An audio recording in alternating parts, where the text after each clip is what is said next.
میں نے آپ کو تو یہ صفحہ نمبر 11 پر میں نے آپ کو یہ سمجھانے کی کوشش کی تھی کہ پرنانی کی ہر چیز پر رفتہ رفتہ آمنہ اس کے شوہر میاں احمد مرزا نے قبضہ کرنے کی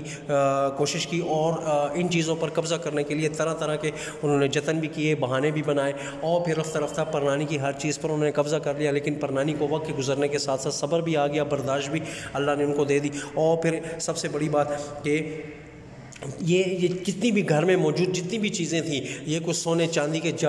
ہیرے جواہرات نہیں تھے، بلکہ نہ ہی زیورات تھے، اور نہ کوئی سونے چاندی کی تاروں سے بنے ہوئے کوئی کپڑے یا کوئی ایسی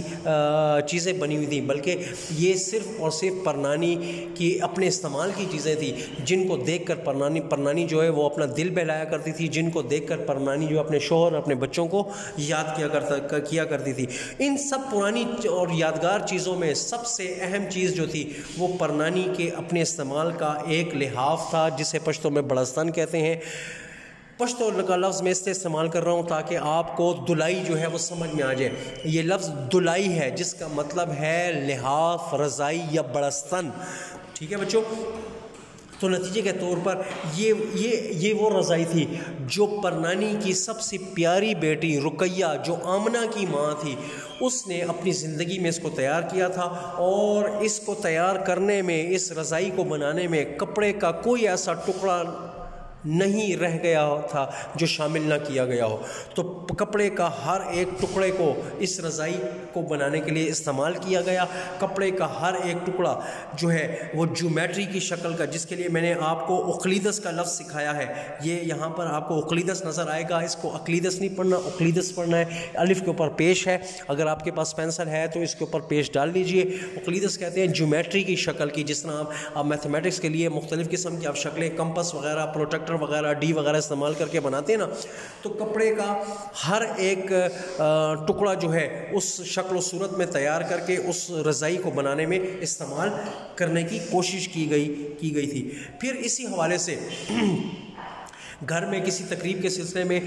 سفیدی ہو رہی تھی، تاکہ آمنہ اور اس کے شوہر جو ہے کوئی کسی دعوت کا اہتمام کر رہے تھے، تو ان کی خواہش تھی کہ وہ دعوت سے پہلے گھر کو صاف ستھرا کر دیں۔ تو آمنہ نے اور اس کے شوہر نے مل کر جب اس گھر کو گھر کی سفیدی کرنے کے لیے، اس کی صفائی کرنے کے لیے جب تیاری شروع کی، تو پھر نتیجے کے طور پر یہ ہوا کہ آمنہ نے پرنانی کے ایک کمرے کو بھی، جو باورچی خانے کے ساتھ ایک چھوٹی سی کوٹھڑی تھی، اس کو کمرہ بنایا ہوا تھا، اس میں جو پرنانی کے استعمال کی جو پرانی چیزیں تھیں اس کو تلاش کر کے جمع کر کے آمنہ نے یہ سمجھا کہ یہ کباڑ کی چیزیں ہیں، لہٰذا یہ پھینک دی جائیں، یہ دور کر دی جائیں، ان کو ختم کر دیا جائے۔ یا تو پرنانی سے زبردستی سے چھین کر ان کو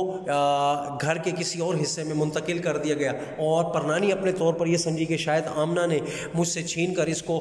گھر کے قریب کسی کباڑیے کو یا ردی والے کو یہ چیزیں دے دیں، یا کسی کام والے کو اٹھا کر اس نے دے دی ہیں۔ تو کافی عرصے تک پرنانی جو ہے وہ اداس بیٹھی رہی، روتی رہی، دن رات آنسو بہاتی رہی کہ ان کی قیمتی چیزوں میں ان کی پرنانی کو اپنے شوہر اور اپنے بچوں کی یاد سے اس کو ستاتی تھی۔ ان پرانی چیزوں میں اسے اپنے شوہر اور اپنے بچوں کی شکل نظر آتی تھی۔ ان پرانی چیزوں کو دیکھ کر پرنانی کو اپنا گزرا ہوا زمانہ یاد آتا تھا، اسی لیے وہ پرنانی کو جو ہے وہ اپنے گزرے ہوئے زمانے کی یاد ستاتی تھی، اور ان چیزوں کو دیکھ کر وہ خوش ہوتی تھی، تاکہ ان چیزوں کو دیکھ کر وہ اپنا دل بہلا سکے، اور اس سے اپنے شوہر اپنے بچوں کی یاد ستاتی تھی۔